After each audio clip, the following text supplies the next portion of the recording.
Hello students.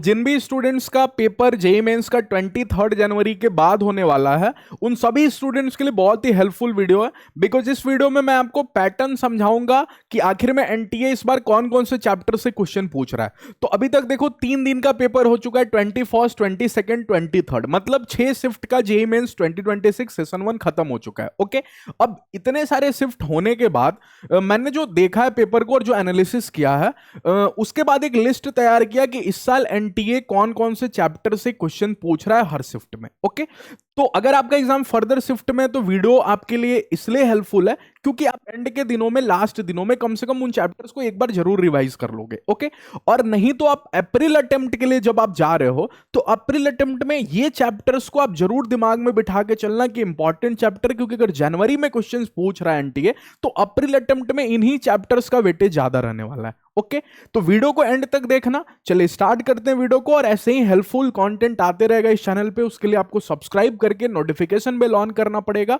और आपका support अगर रहेगा चैनल को तो ऐसे ही मैं जे रिलेटेड हेल्पफुल कंटेंट आपके लिए लाते रहूंगा। तो टेलीग्राम चैनल जाके जरूर ज्वाइन हो जाना, लिंक डिस्क्रिप्शन बॉक्स में। उस पर आपको सारे अपडेट्स और वीडियोस का लिंक सबसे पहले मैं शेयर कर देता हूं, तो आपको कोई भी वीडियो इस चैनल का मिस नहीं होगा। ओके, चले तो बात करते हैं फिजिक्स का कि फिजिक्स का क्या वेटेज चल रहा है इस साल। ओके, तो फिजिक्स में अगर आप देखो तो सबसे ज्यादा जो हाईलाइटिंग टॉपिक बना है एनटीए के लिए वो है ray optics. Okay, ray optics से हर शिफ्ट में 2 से 4 सवाल पूछ रहा है।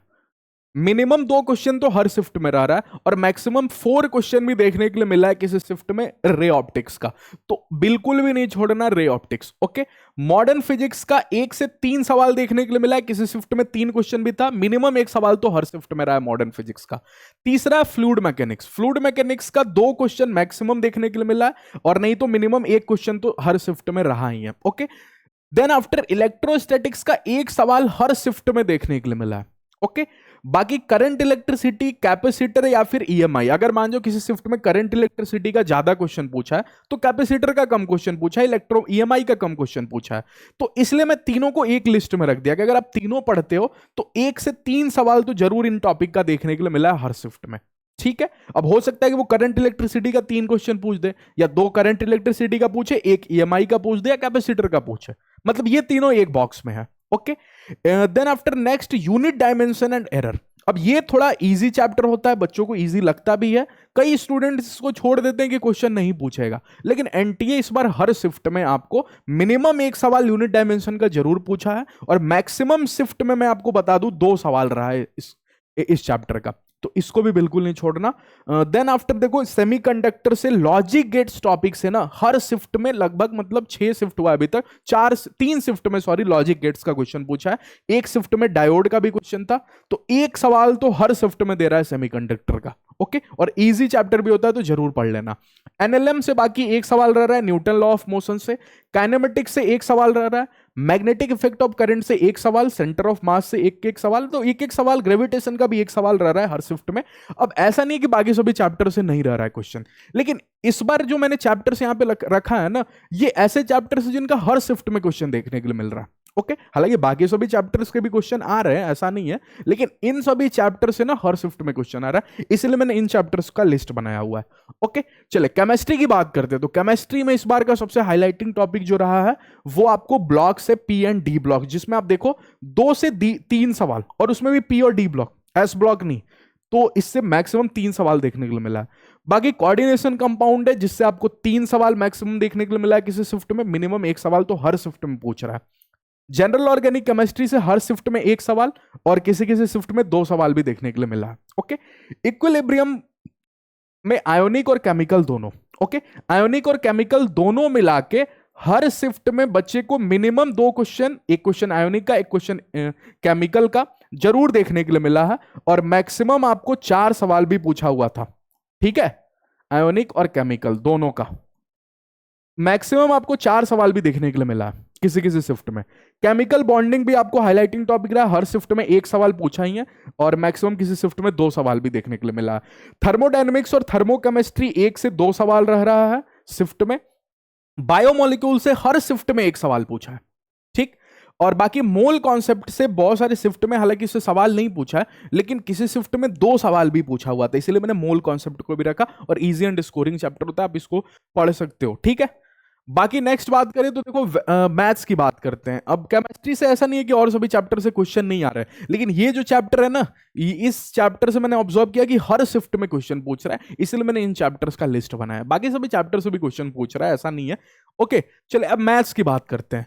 मैथ्स आपको वेक्टर 3D इस बार का सबसे हाईलाइटिंग टॉपिक बना है, जिससे हर शिफ्ट में 2 से 3 सवाल पूछा जा रहा है। ओके, कोनिक सेक्शन से एक शिफ्ट में 6 सवाल पूछ दिया, हालांकि बाकी शिफ्ट में इसका नॉर्मल 3 सवाल 2 सवाल पूछ ही रहा है कोनिक सेक्शन का, और कोनिक सेक्शन में पैराबोला, हाइपरबोला और एलिप्स 3, जिसमें से भी पैराबोला और हाइपरबोला से ज्यादा सवाल देखने के लिए मिला है। ओके, परम्यूटेशन, कॉम्बिनेशन और प्रोबेबिलिटी, इससे 1 से 2 सवाल पूछा है। अगर दोनों से पूछ रहा है तो 2 सवाल, और नहीं तो दोनों चैप्टर से एक एक सवाल पूछ रहा है। ठीक है, और दोनों को ही पढ़ना, क्योंकि जब एक क्वेश्चन पूछ रहा है ना, तो दोनों का मिक्स्ड कॉन्सेप्ट पूछ रहा है। तो अगर सिर्फ पीएनसी पढ़ के जाते हो कोई फायदा नहीं होगा, प्रोबेबिलिटी भी जरूर पढ़ लेना। ठीक है, सेट्स एंड रिलेशन, ये इजी चैप्टर होता है, और इससे देखो हर शिफ्ट में 1 से 2 सवाल पूछ रहा है।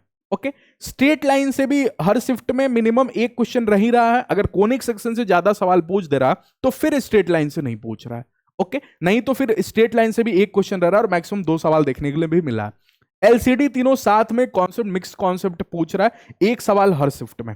ओके, डेफिनेट इंटीग्रेशन और इनडेफिनेट इंटीग्रेशन मिक्स करके 1 से 4 सवाल पूछ रहा है। मिनिमम एक सवाल तो हर शिफ्ट में देखने के लिए मिला है, और एक शिफ्ट ऐसा था जिसमें 4 क्वेश्चन पूछा हुआ था इंटीग्रेशन का। ओके, नेक्स्ट बात कर लेते हैं। इसमें तो डिफरेंशियल इक्वेशन से भी हर शिफ्ट में 1 से 2 सवाल पूछ रहा है। मैट्रिक्स डिटर्मिनेंट में 1 से 2 सवाल, quadratic equation, binomial theorem, complex number और फंक्शन से 1 से 2 सवाल, किसी शिफ्ट में 2 सवाल था फंक्शन का, और सीक्वेंस एंड सीरीज, ये सबसे एक एक क्वेश्चन जरूर रह रहा है हर शिफ्ट में। तो मैथ्स का ये। अच्छा, डिफिकल्टी लेवल अगर बता दूं तो मैथ्स देखो टफ एंड लेंदी रह रहा है हर शिफ्ट का। ठीक है, हर शिफ्ट का मैथ्स का पेपर टफ एंड लेंदी रह रहा है इस बार।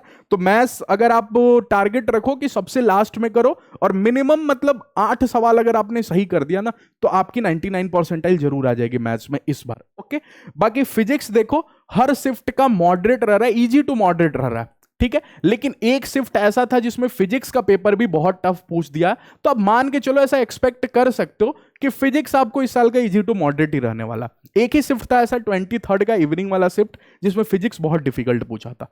ओके, बाकी केमिस्ट्री, जैसा कि मैं हर बार आपको बोलता हूं कि इजी चलेगा, ये केमिस्ट्री था क्या, नहीं फिजिक्स। ओके, तो केमिस्ट्री जैसा कि मैं हर बार बोलता हूं कि इजी रहेगा, लेकिन इस बार बच्चों को केमिस्ट्री सबसे ज्यादा रुला रहा है, क्योंकि केमिस्ट्री स्कोरिंग होता है। जब इजी पूछता है तो बच्चा इसमें अच्छा स्कोर कर लेता है, लेकिन इस बार का केमिस्ट्री भैया मॉडरेट रह रहा है, और बहुत डीप मतलब कॉन्सेप्ट वाइज क्वेश्चन पूछ रहा है, लेंदी भी रह रहा है, कैलकुलेटिव रह रहा है। तो केमिस्ट्री में भी ज्यादा स्कोर नहीं कर पा रहा है इस बार बच्चा, तो केमिस्ट्री भी अच्छे से पढ़ के जाना। ओके, तो आई होप आपको सब कुछ समझ में आ गया होगा कि कौन कौन से चैप्टर का इस बार क्वेश्चन रह रहा है। अगर आप अप्रैल अटेम्प्ट के लिए भी जा रहे हो, अप्रैल अटेम्प्ट की तैयारी कर रहे हो, तो इन सभी चैप्टर्स को जरूर स्ट्रांग रखना। और देखो टफ क्वेश्चन ही अब सीखना, ठीक है, क्योंकि इजी क्वेश्चन का अब जमाना रहा नहीं, एनटीए बिल्कुल इजी क्वेश्चंस को देख भी नहीं रहा है। तो इसलिए जितना डिफिकल्ट क्वेश्चन की प्रैक्टिस कर सकते हो। और एक लास्ट में आपको सजेशन दे दूं, असर्शन रीजन टाइप क्वेश्चन और स्टेटमेंट बेस्ड क्वेश्चन। ओके, ये जरूर आप मॉड्यूल अगर आप सॉल्व करते हो ना, तो ऐसे क्वेश्चंस ढूंढा करो। ओके, और ऐसे क्वेश्चन की प्रैक्टिस जरूर करो, क्योंकि एनटीए ऐसे क्वेश्चंस पूछ रहा है। जेई मेंस में पहले एडवांस में पूछा करता था, अब जेई मेंस में भी ऐसे क्वेश्चन की एंट्री वो करा दिया, तो जरूर प्रैक्टिस करके जाना। ओके, चले मिलते हैं, ऐसे ही रेगुलर कंटेंट आते रहेगा इस चैनल पे। नेक्स्ट वीडियो में मिलते हैं, और चैनल को जरूर सब्सक्राइब कर देना, नोटिफिकेशन बॉल ऑन करके अपने फ्रेंड्स के साथ भी शेयर जरूर कर देना। ओके, चले, थैंक यू, मिलते हैं नेक्स्ट वीडियो में।